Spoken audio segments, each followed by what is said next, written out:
بہاؤالدین زکریا 1170 تا 1265 جسے بہاؤالدین زکریا بھی کہتے ہیں اور بہاء الحق اور بہاؤالدین زکریا ملتانی کے نام سے بھی جانا جاتا ہے، ایک سنی مسلمان عالم تھے۔ وہ بزرگ اور شاعر جنہوں نے قرون وسطی کے جنوبی ایشیا میں بغداد کا سہروردیہ ترتیب قائم کیا، جو بعد میں اپنے عہد کے سب سے بااثر روحانی پیشوا بن گئے۔ حضرت زکریا رحمۃ اللہ علیہ کی پیدائش 1161 یا 1182 ہوئی۔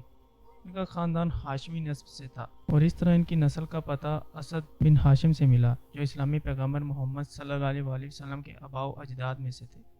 بہاؤالدین کا خاندان اصل میں وسطی ایشیا کے خوارزم کے علاقے سے تھا، لیکن وہ ملتان شہر کے قریب پنجاب کے علاقے کوٹ کرور میں آباد ہوا تھا۔ ان کے والد وجیہ الدین محمد تھے، جبکہ والدہ حسام الدین ترمذی کی بیٹی تھی۔ 15 سال تک زکریا نے جنوبی پنجاب کے مختلف شہروں کا سفر کیا، جہاں یہ حکم بڑی تعداد میں ہندو مذہب سے مذہب تبدیل کرنے والوں کو راغب کرنے میں کامیاب رہا۔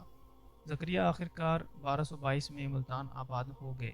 ایک مشکل سفر کے بعد بالآخر وہ ملتان پہنچا۔ ملتان اس وقت علم کا ایک قائم شدہ مرکز تھا اور بہت سے ممتاز اور قابل درویشوں کا گھر بھی تھا۔ اس کی آمد قصبے کے مقدس آدمیوں اور مذہبی معززین کے لیے پریشانی کا باعث تھی، اور انہوں نے اسے کہیں اور آباد ہونے کی درخواست کی۔ انہوں نے ایک علامتی عمل کے ذریعے اپنی خواہش کا اظہار کیا۔ شیخ بہاؤالدین رحمۃ اللہ علیہ کو دودھ سے بھرا ایک پیالہ بھیجا گیا، جس میں بتایا گیا کہ یہ قصبہ دودھ کے پیالے کی طرح علماء سے بھرا ہوا ہے اور دوسروں کے لیے کوئی جگہ نہیں ہے۔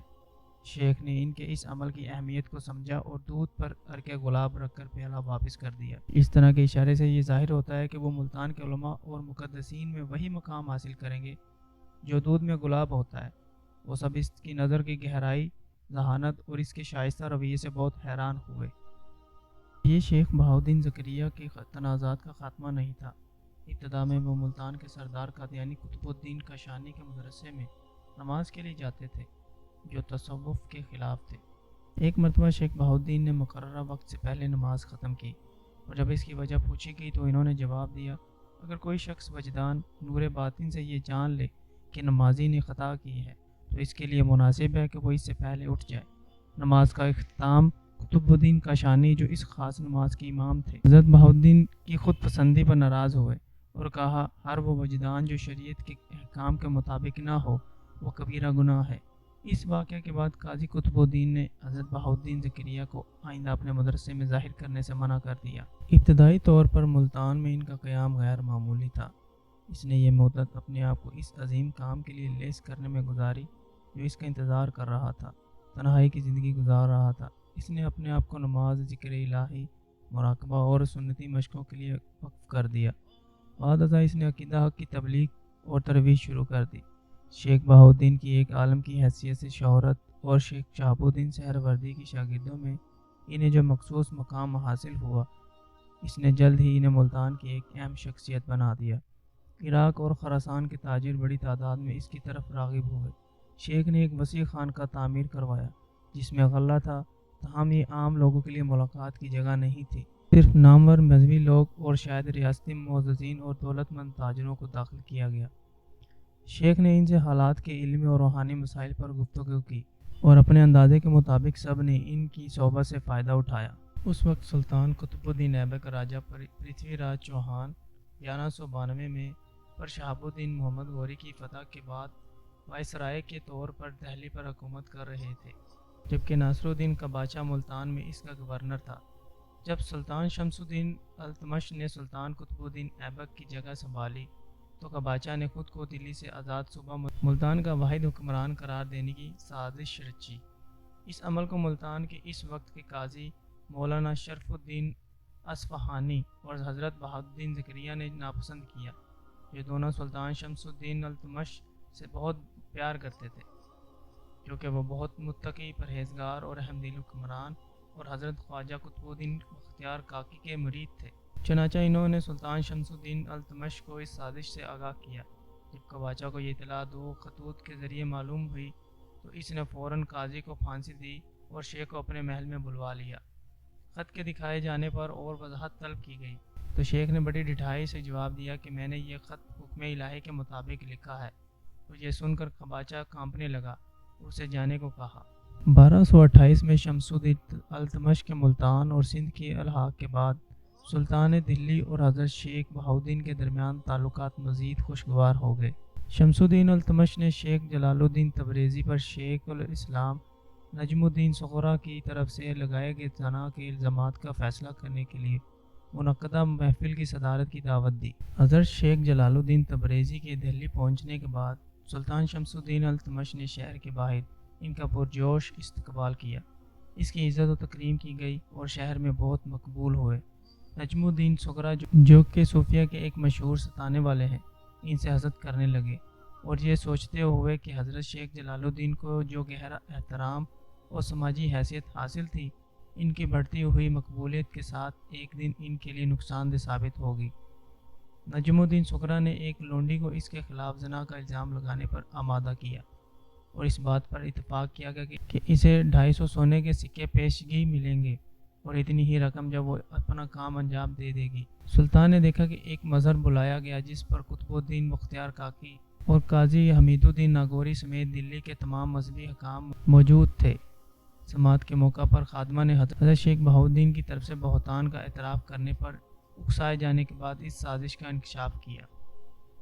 حضرت جلال الدین کے خلاف سازش کا نتیجہ نجم الدین صغری کو شیخ الاسلام کے عہدے سے برطرف کر دیا گیا اور ان کی جگہ حضرت بہاؤالدین زکریا نے لے لیا۔ کچھ شیخ الاسلام جیسے نجم الدین صغری نے سیاست اور انتظامیہ میں بہت بڑھ چڑھ کر حصہ لیا۔ خود بعض صوفی حکام نے ممتاز صوفیہ کو یہ خطاب دیا، اس طرح ان کی اعلیٰ روحانی حیثیت کی نشاندہی ہوتی ہے۔ شیخ بہاؤالدین کے نزدیک اس کا مطلب صرف ان خانقاہ کے لیے اضافی مالیہ تھا۔ سلطان کو اپنے پسندیدہ افراد کی سازش کرنے کے علاوہ وہ سیاسی معاملات میں قریبی طور پر ملوث نہیں تھے۔ اسکینڈل کے بعد حضرت جلال الدین تبریزی سے معافی مانگی گئی، لیکن جو کچھ ہوا اس کے بعد وہ دارالحکومت میں نہیں رہنا چاہتے تھے۔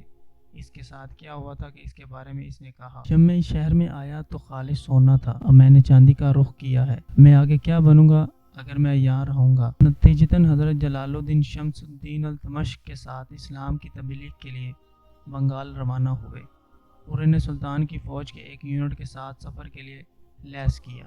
حضرت بہاؤالدین زکریا نے ملتان میں شادی کی اور ان کے ساتھ بیٹے تھے۔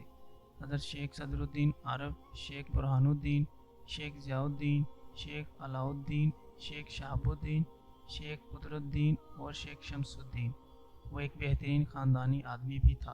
مشہور ہے کہ انہوں نے اپنے بیٹوں کی تعلیم پر بے پناہ خرچ کیا اور وہ اپنے بڑے پوتے حضرت رکن الدین ابو الفتح شیخ صدر الدین عارف کے صاحبزادے سے بہت پیار کرتے تھے، جو اپنی ذات میں ایک عظیم صوفی بزرگ تھے۔ کہا جاتا ہے کہ حضرت بہاؤالدین طویل علالت کے بعد انتقال کر گئے۔ اس کی موت پر اسرار حالات میں ہوئی۔ ایک دن ایک شاگرد ایک خط لایا اور اپنے بیٹے حضرت شیخ صدر الدین کو دیتے ہوئے کہا، ایک شخص نے مجھے یہ خط دیا اور کہا کہ اسے شیخ بہاؤالدین زکریا کے پاس لے جاؤ۔ شیخ صدر الدین نے جب مکتوب پڑھا، خط پیلا ہو گیا۔ اس نے جا کر وہ خط شیخ بہاؤالدین زکریا کو دیا۔ خط پڑھتے ہی شیخ ایک طرف ہو گئے اور زور زور سے رونے لگے۔ اسی رات شیخ بہاؤالدین زکریا رحمۃ اللہ علیہ نے وفات پائی۔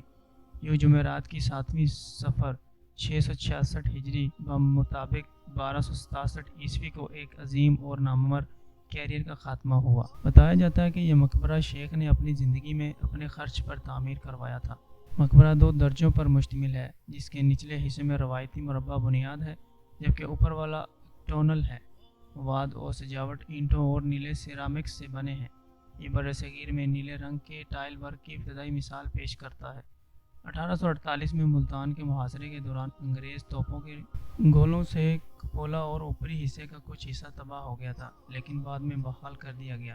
1952 میں ایک پینٹ شدہ لکڑی کی چھت کے ساتھ اینٹوں کا ایک وسیع برآمدہ مقبرے میں شامل کیا گیا، جہاں سے لکڑی کے بڑے بڑے دروازے چھوٹے کفن خانے کی طرف لے جاتے ہیں۔